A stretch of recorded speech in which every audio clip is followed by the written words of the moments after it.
Le bijou, c'est aussi tout un univers d'objets, de traditions, de joyaux.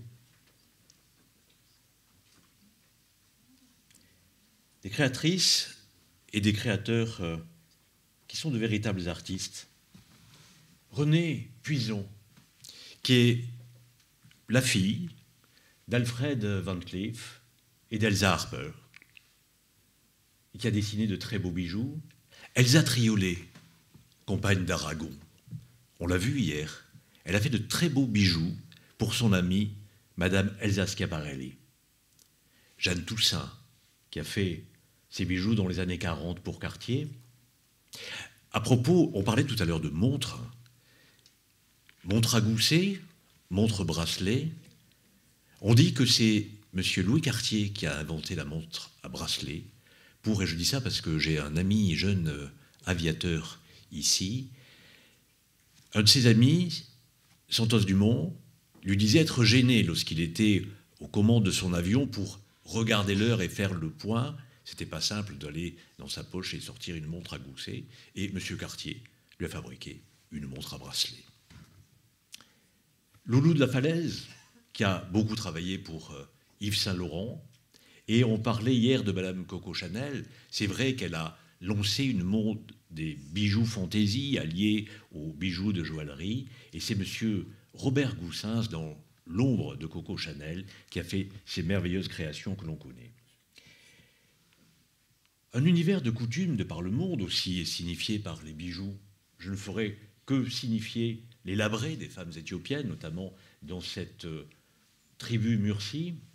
Le collier spirale des femmes birmanes, le cou girafe. Alors, un anatomiste ne peut s'empêcher de se dire, mais est-ce que vraiment ça a étiré le cou? Non, il y a eu des analyses qui ont été faites. Il n'y a pas d'expansion vertébrale, etc. En fait, ces colliers, par leur pression, rabaissent la sangle, les épaules, ce qu'on appelle scapulo-huméral, et il y a un abaissement qui donne une impression d'allongement du cou, mais c'est un faux allongement qui est habillé de bijoux. Je ne pouvais pas non plus m'empêcher de vous montrer ce dont vient de parler Claudette, des piercings avec des bijoux néo-tribaux. Il y aura à dire. L'univers de coutume, à travers le temps, il y avait les attrape-puces, ces espèces de bijoux que l'on portait, qui étaient au bout des fourrures. Il y avait aussi les bagues à poison à la Renaissance. Voilà, il fallait quand même se méfier de cet homme, César Borgia, qui avait au doigt bague à poison et bague poignard.